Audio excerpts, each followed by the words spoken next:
మన సహాయం చేయాలి. రండి, ఈ మూడు చేసిన వారి పేర్లు ఎక్కడ ఉంటాయో త్వరగా వాక్యంలోకి వెళ్తాం. రండి, వాక్యంలోకి వెళ్తాం.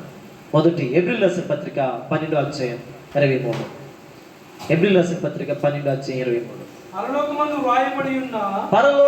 రాయబడి ఉన్న జ్యేష్ఠుల సంఘమునకు అనుకో. మీరు ఆలోచించండి, పరలోకమందు రాయబడిన జ్యేష్ఠుల సంఘం అంటే నేను అంటాను, పరలోకమందు నీ పేర్లు రాయబడాలంటే నేను అంటాను, పీబే లాగా నీ జీవితాన్ని దేవుడి సన్నిధిలో కట్టుకోవాలి. పీబే లాగా దేవుడి సన్నిధిలో నీ జీవితాన్ని ఎప్పుడైతే కట్టుకుంటావో ఆ బిడ్డలాగా నీ పేరు జీవ గ్రంథంలో శ్రేష్టమైన పరిశుద్ధుల అక్కడ పరలోకమందు రాయబడిన జ్యేష్ఠుల సంఘములో నీ పేరు నీ కుటుంబం ఉండరుగాక. చూడండి, మనం ఇంకా ముందుకెళ్తే మలాకి గ్రంథం 3:16. అది కూడా చదువుదాం. అది ముందు మలాకి 3:16. అప్పుడు యెహోవాయందు భయభక్తులు గలవారు ఒకరితో ఒకరు మాట్లాడుకొనుచుండగా యెహోవా చెవియొగ్గి ఆలకించెను. అమ్మా, ఎవరు ఆలకిస్తారంట? ఎవరితో ఎవరు మాట్లాడుకుంటే? ఎవరు అదే చెప్పండి. భయభక్తులు కలిగిన వారట ఒకరితో ఒకరు మాట్లాడుకుంటే దేవుడట చెవి యొగ్గి ఆలకిస్తాడట. గట్టిగా చెప్పలు కొట్టండి ఒకసారి ఆయనకి. హల్లెలూయా. మనం దేవుడి విషయాలు మాట్లాడుకుంటే దేవుడు ఆలకిస్తాడు. సువార్తలు అనుకుంటున్నా, యమాయి మార్గంలో వెళ్తున్నా ఇద్దరు మాట్లాడుకుంటూ వెళ్తున్నారు, భార్య భర్తలు ఇద్దరు. ఆ యమాయి మార్గంలో వెళ్తున్న వారితో అప్పటికే యేసు సజీవుడిగా లేచాడు. లేచి వారితో పాటు తెలియకుండానే నడ్డం మొదలు పెట్టాడు. 3వ వ్యక్తిగా వీళ్ళు మాట్లాడుకుంటున్నారు. దేనికోసం మాట్లాడుకున్నారు వీళ్ళిద్దరు? చెప్పండి, ఆ మాట చదవండి. యమాయి మార్గంలో లూకా సువార్త లాస్ట్ అధ్యాయం. ఎస్, లూకా. Thank you Jesus. లూకా సువార్త 24వ అధ్యాయం 13వ వచనం. ఇదిగో ఆ దినమందే వారిలో ఇద్దరు యెరూషలేమునకు ఉన్న యెమ్మాయి అను ఒక మార్గమునకు గ్రామానికి వెళ్ళుచుండగా ఏ సంఘటన గురించి యేసు కోసం సంభాషిస్తున్నారట. వారు దేవుని కోసం మాట్లాడుకుంటున్నారట. దేవుడి కోసమే తలంచుకుంటున్నారట. దేవుడినే పట్టించుకుని దేవుడి కోసమే ఏంటి అంత కార్యం జరిగిందండి. యేసు ఎలా చక్కగా చేసేటండి.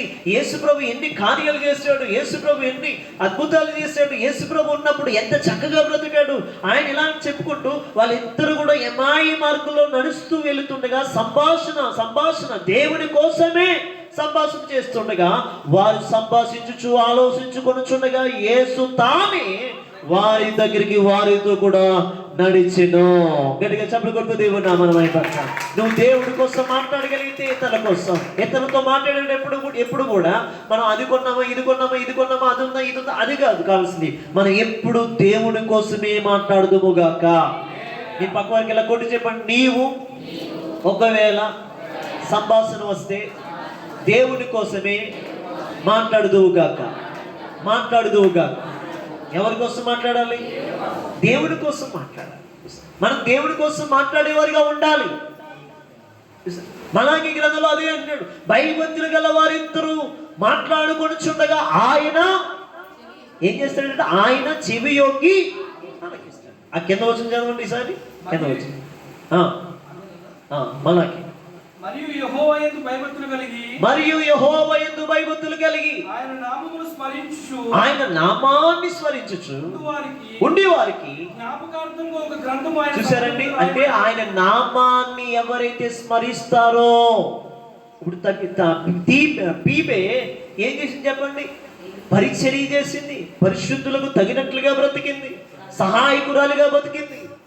ఆమె కోసం ఆమె బ్రతకలేదు, ఆమె కోసం ఆమె కుటుంబం కోసం బ్రతకలేదు. అనేక మందికి మాదిరికరంగా ఉండాలని, అనేక మందికి ఒక ప్రాయంగా ఉండాలని, ఆమె ఒక మాదిరికరమైన జీవితాన్ని చూపించి అనేక మందికి ఒక పరిచారికురాలుగా, ఒక పరిశుద్ధులకు తగినట్లుగా సహాయకురాలుగా ఆమె జీవించింది. అందుకనే ఆ నామాన్ని స్మరించే వారి కోసమంట ఒక గ్రంథములో లిఖించబడతాయట. ఆ మాట చదువునా? ఆయన నామాన్ని స్మరించేవారు జ్ఞాపకార్థకంగా ఒక గ్రంథాన్ని దేవుడు, గట్టిగా చెప్పలు కొట్టండి దేవుడికి హల్లెలూయా. ఆయన నామాన్ని స్మరించేవారుగా మనం మారిపోదుము గాక. ఆయన నామాన్ని స్మరించా. దైవ సేవకులు చెప్తుంటే విన్నాను నేను. ఒక ఆయన అంట భయంకరమైన కరువు వచ్చి, అంటే తుఫాను ఎక్కువగా వచ్చి, ఆ తుఫానులో ఇల్లు ఇచ్చేటప్పుడు చెప్పాడంట, ఇల్లు ఇచ్చాడు దేవుడు నాకు స్తోత్రం అని చెప్పాడంట. మళ్ళీ తుఫాను వచ్చి కట్టుకున్న ఇల్లంతా పోయిందంట. ఆ చుట్టుపక్కల అందరూ వచ్చి అన్నారట, మరి మొన్న ఇల్లు కట్టుకున్నా తుఫాను వచ్చింది పోయింది, ఇప్పుడు ఏ అంటావు అని చెప్పేసి అంటే, ఇల్లు ఇచ్చినాడు స్తోత్రం, ఇప్పుడు ఇల్లు ఇచ్చాడు, కొద్ది రోజుల పాటు నేను ఇంటిలో ఉన్నాను, దాన్ని బట్టి స్తోత్రం అని చెప్పాడంట. మరి ఇల్లు పోయింది కదంటే మరలా దేవుడు ఇవ్వబోతున్నందుకు స్తోత్రం అని చెప్పాడట. ఇచ్చినందుకు స్తోత్రం, తీసేసుకున్నందుకు స్తోత్రం అని చెప్తుంటే ఆ చుట్టుపక్కల అందరూ కూడా ఇదేట్రో బాబుడు ఇతను అని చెప్పేసి అనుకుంటారట. ఆ చుట్టుపక్కలందరూ కూడా అదే ఆయన్ని ఏదో ఒక ఎగతాళిగా చూస్తున్నారు. కానీ అతడు మాటి మాటికి దేవుని నామాన్ని స్మరిస్తూనే ఉన్నాడు. ఆమేన్, గట్టిగా చెప్పండి ఆమేన్.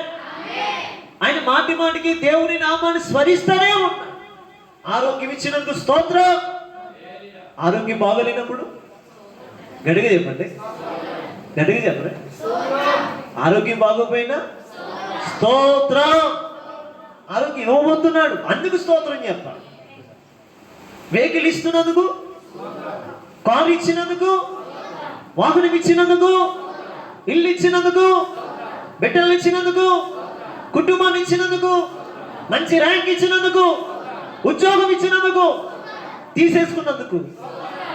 అది రావట్లేదు మాట. అది అంటే తీసేసుకున్నా సరే మనం స్తోత్రము, ఆయన నామస్మరణ చెయ్యదుముగాక. అందుకనే ఆయన నామస్మరణ చేసేవారికంటే ఒక గ్రంథాన్ని దేవుడు లిఖిస్తాడట. బీబే కోసం దేవుడు ఒక గ్రంథాన్ని పెట్టాడు. ఆమేన్. ఈ మధ్యాహ్న సమయంలో దేవుడు నీ కోసం కూడా ఒక గ్రంథాన్ని ఆయన రాసి ఉంచునుగాక. ఇంకా చదవండి, మనకి దానియేలు గ్రంథం 7వ అధ్యాయం 10వ వచనం చదివితే, అసలు ఆయన కోసం బ్రతికేవారి కోసం ప్రవాహం ఆయన వద్ద నుండి, అగ్ని వంటి ప్రవాహం ఆయన యొద్ద నుండి ప్రవహించి వేవేలకు కొలిదుగా ఆయనకు పరిచారకులుండిరి. ఎలాంటి వారట, ఎలా ఉన్నారట చెప్పండి. దానియేలు గ్రంథం 7వ అధ్యాయం 10వ వచనం. చాలా మంది ఇంకా తిరిగేస్తున్నారు. చూడండి, దానియేలు గ్రంథం 7వ అధ్యాయం 10వ వచనం. అగ్ని వంటి ప్రవాహం ఆయన యొద్ద నుండి ప్రవహించుచుండెను, వేవేల కొలిది ఆయనకు పరిచారకులుండిరి. నేను అంటున్నాను, ఆ వేవేల కొలిదిగా ఉన్న పరిచారకుల్లో నా పిల్లలు ఇద్దరు ఉండురు గాక. మీకు ఆశ ఉందా అలాగా? నా పిల్లలు ఇద్దరు ఉందురు గాక, మేముందును గాక. నేను కూడా ఒక పరిచారకుడిని. స్తోత్రం కలుగును గాక. మీరు ఒకటి, నేను ఒకటే కాదు. నేను గొప్ప ఏం లేదు. నేను కూడా ఒక పరిచారకుడినే. ఖచ్చితంగా మీరు చేయలేకపోతే నేను చేయాలి. కాబట్టి నేను అంటాను, టీచింగ్ చేసేవాడు ముందు చేస్తేనే చెప్పాలట. దేవునికి స్తోత్రం కాదు. కాబట్టి ఉపదేశం చేసేవాడు ముందు చేస్తేనే చెప్పాలంట. అందుకే నేను అంటాను, ఖచ్చితంగా ఆయన వేవేల మంది ఆయనకు పరిచారకులు ఉన్నారు. ఆ పరిచారకుల్లో మన కుటుంబాలు ఉండును గాక. ఆమేన్, ఆమేన్, ఆమేన్, ఆమేన్, ఆమేన్, ఆమేన్. గట్టిగా చెప్తాం. ఆమేన్. పక్కలతో చెప్పండి, పక్కలతో. వేవేల మంది కుటుంబాలలో వేవేల మంది ఆయనకు పరిచారకులు ఉన్నారు. ఆ పరిచారకుల్లో, ఆ పరిచారి చేసేవారిలో మన కుటుంబాలు ఉండును గాక. అంటే మన కుటుంబాలు ఒక పరిచర్య, దేవుణ్ణి పరిచర్య కోసం చేసేవారిగా ఉంటారు. ఎంత అద్భుతం అండి ఈ మాట.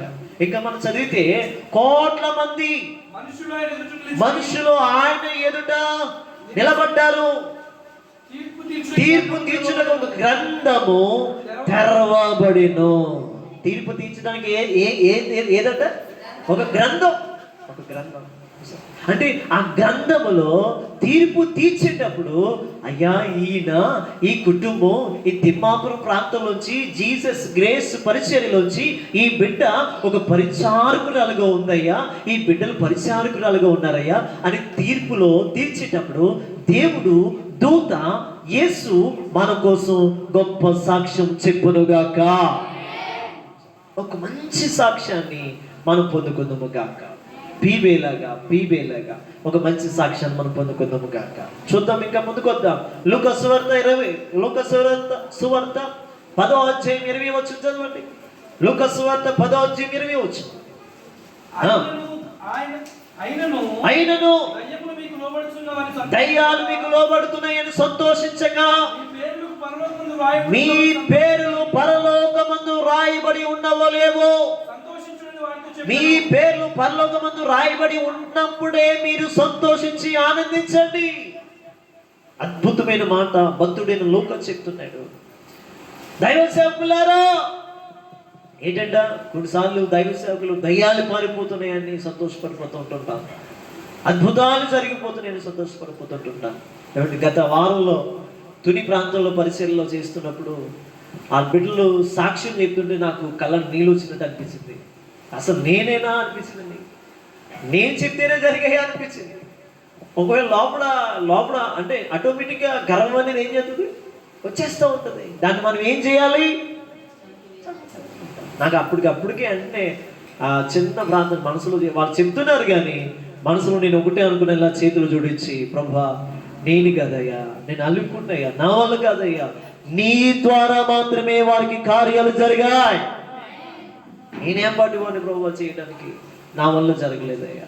వాళ్ళు చెప్తున్న సాక్ష్యాలు. పాస్టర్ గారు ప్రార్థన చేశారు, నాకు జాబ్లో మేలు జరిగిందని ఒక సిస్టర్ గారు చెప్పారు. ఇదిగో పాస్టర్ గారు ప్రార్థన చేశారు, ఎప్పటి నుంచో కరోనా ముందు కంటే ఆ డబ్బులు అయ్యో రావాలంట, ప్రార్థన చేసిన 3 రోజులకు వచ్చేసేయట. స్తోత్రం కలుగుగాక. ప్రార్థన చేశారు పాస్టర్ గారు, మేలు జరిగిందని ఆ తల్లి గారు సాక్ష్యం చెప్తుంటే ఏడుపు వచ్చింది నాకు. రెండు మరొక సహోదరి చెప్పారు. ఇలా నేను అంటాను అద్భుతం ఏంటంటే, మనల్ని బట్టి దయ్యాలు వెళ్ళిపోతున్నాయని భయపడటం కాదు, దయ్యాలు వెళ్ళిపోతున్నాయని సంతోషించడం కాదు, అద్భుతాలు జరుగుతున్నాయని సంతోషించడం కాదు, ఏదో నూతన కార్యాలు జరుగుతున్నాయని సంతోషించడం కాదు. మన పేర్లు ఎక్కడ రాయబడాలంటే జీవ గ్రంథంలో రాయబడును గాక. దాన్ని బట్టి మనం సంతోషించదము గాక, దాన్ని బట్టి మనం ఆనందించదము గాక, దాన్ని బట్టి మనం ఉత్సాహించదము గాక. జీవ గ్రంథంలో రాయబడే భాగ్యం మనకు కావాలి. ఇంకా అభిషేక్ బ్రదర్, గ్రేస్ సిస్టర్ గారు అయితే ఇంకా పాస్టర్ గారు అన్నారు, నిజమే, మంచిది, వాళ్ళకున్న ప్రేమ అది. కానీ నేను అంటాను, జీవ గ్రంథంలో నా పేరు రాయబడాలి. ఆమె చూసారు. అందుకే ఇక్కడ ఏమంటాడంటే, నిశ్చయముగా మనము ఆయనకి ఆ పేరు, నేనంటాను ఒక పీబేలాగా మనం బ్రతకగలిగితే మన పేర్లన్నీ ఎక్కడ రాయబడతాయి చెప్పండి? చెప్పాలి ఎక్కడ రాయబడతాయి? జీవ గ్రంథములో నా కుటుంబం పేర్లు రాయబడునుగాక. ఆమె రండి.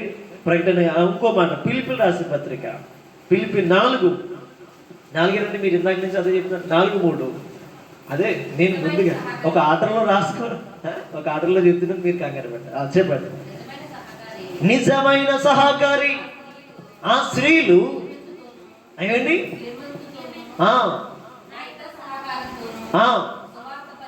సువార్త పనిలో ఏమండి పౌలుతోనంట, పౌలు అనే భక్తుడితోని ఆ స్త్రీలు ఎలా ప్రయాసపడారంట చూడండి. అసలు ఈరోజు నేనన్నా పురుషులే చేయాలంటారు చాలా మంది సేవ. పురుషులు చేయడం ఒక వంతు అయితే, స్త్రీలు చేసింది కూడా మరొక వంతు. ఆమె కనిపించదు స్త్రీలు చేసేది చాలా ఎక్కువగా ఉంటుంది. గ్రౌండ్ వర్క్ అంతా స్త్రీలే చేయాలి ఎక్కువ. అండ్ కేవలం పాస్టర్ గారి మటుకు వాక్యం చెప్తారు, గ్రౌండ్ వర్క్ అంతా స్త్రీలు చేస్తారు. ఇంటికి వెళ్ళాలన్నా, ప్రార్థన చేయాలన్నా, ఏది చెయ్యాలన్నా సరే స్త్రీలతో ఎక్కువ పని.